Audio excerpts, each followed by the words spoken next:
Hello again, everybody, and welcome to the Southern Illinoisan's Football Picks. I'm Scott Meese, along with Pete Spittler. Les Winkler is out of town this week, so it'll just be the two of us. And we've got Week 3 coming up, but let's do a little bit of a recap on some of the big games. Harrisburg, a 7-6 win over DuQuoin. The Indians fall to 0-2. Your thoughts on what happened there? Obviously, it was a game that could have gone either way. I mean, those two schools have obviously a bit of a big rivalry, but I could have seen either one winning it. I mean, for DuQuoin fans, it's disappointing because I believe they fall to 1-6 on their new field. So, but at the same point, DuQuoin's got a winnable game against Heron this week, and I wouldn't write off the Indians too just yet. Yeah, I wouldn't either. They're 0-2, but it wouldn't surprise me at all if they finished with 6, possibly even 7 wins. And another nice win for Harrisburg. They've got that brutal start to their season with Mount Carmel, DuQuoin, and Marion back to back, and I'd say to win 2 out of 3 of those each year is a major accomplishment because you can easily go 0-3 on a down year. Oh, absolutely. I mean, it's no surprise that Harrisburg plays one of the toughest schedules in the region. I mean, you do that to prepare your team for the playoffs, but the flip side of that is, well, how banged up are you going to be in the process of that? So, I mean, obviously, Harrisburg's got a tough game against Marion this week. And, they kind of run the gauntlet. Can they beat 3-0? Can they beat Marion? With a good line up front and with Ryan Roper and Cable Henshaw, anything's possible. What do you think? Well, we'll get into the pick in a minute, but I want to move on to the Carmi-Johnston City game. Could you believe that final score, 42-12, I think it was? Carmi beats JC in a rout again for the second year in a row. This was another game where it could have gone either way. I don't think people expected the score it got to. Certainly, Carmi coming off a disappointing loss to El Dorado in Week 1, coming into a situation where Johnston City's opening up their beautiful new facility. There's a lot of distractions, and for Carmi to come out and really just seem to take charge in every phase of the game, that was kind of surprising to me. But at the same point, it's not shocking that they were able to win that game. It's not shocking that they were able to win it. I'm still shocked they won it by 30 points. And anyway, let's move on to the picks for this week. We've got a big matchup, 2 undefeated teams, Harrisburg at Marion. I'll start this one off.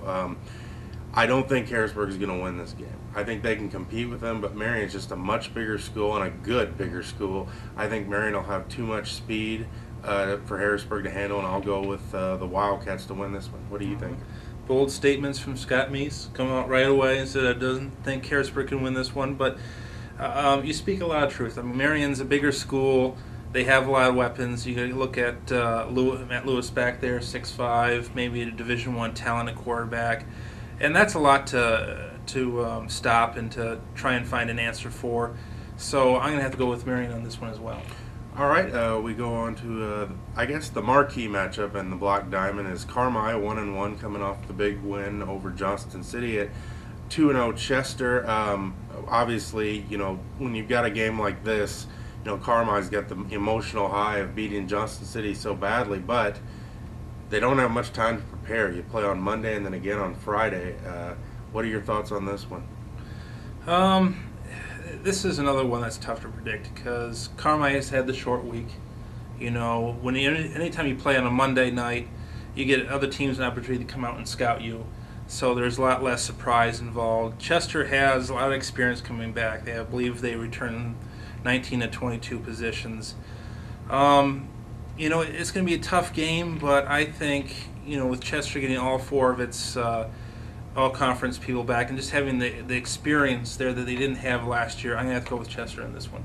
I think I'll pick the opposite side. I think Carmi is going to get this done. They've got the best player in the conference in Chase Saylor. I think that's the best offensive player. I think we can all agree on that. There's nobody better than him. But they only have a couple of days. But I think, that El Dorado loss, they were just so much bigger, El Dorado, apparently, up front than Carmi was. I think that really woke them up, and I think they'll get their second win in a row here.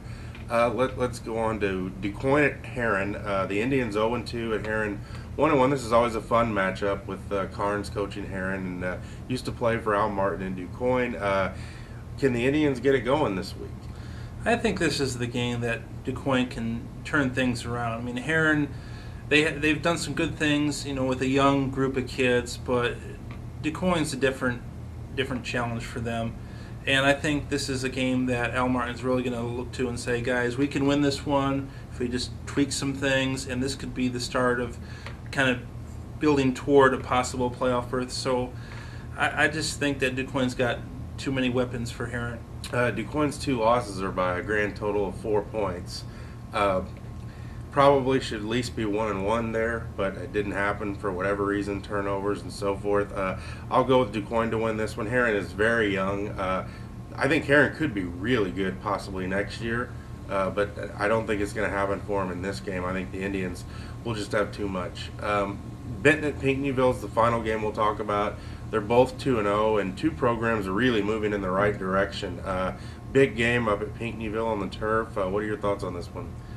Pinckneyville's a little bit banged up right now. I was talking to Coach Todd Rushing over the weekend, and he was telling me that they have only one returning starting lineman who was injured last week, and they still had enough to beat West Frankfort. So if you're banged up in rainy weather and you can still come out with a win, it's obviously a positive. But I think Benton's offensive line, especially if you look back what their quarterback, Matt Bunton, has done these last 2 weeks, I think that's a huge challenge for them. And I just feel really strongly about Benton in this one. Yeah, I'm going to go with Benton too. I think their line especially is outstanding in their experience. Several multi-year starters there. I don't know if the Ward kid is going to be back yet. That's hard to say, but I think Benton's just going to have too much for him. And the Pinckneyville playing West Frankfort that close is probably not a good sign. Granted, it was raining and anything can happen there, but I just think the Rangers will be too much. What are you looking forward to as far as this week goes the most? It's kind of, that's interesting that you asked me that question, because I actually had a discussion with Marion coach Kerry Martin about what's the biggest difference between week 2 and week 3, opposed from going from week 1 to week 2, and he just said it's just kind of, this is the point where if your season's going well, you're just tweaking minor things. But if things aren't going well, this is the point of year where you still have time to maybe really institute a maybe new scheme or new type of formation and really have a chance to try and make that playoff push. So this could be the week where that separates the pretenders from the contenders. All right, good stuff. That'll wrap it up for week 3. Thanks for watching, and join us back here next week, and we'll talk about the week 4 football games.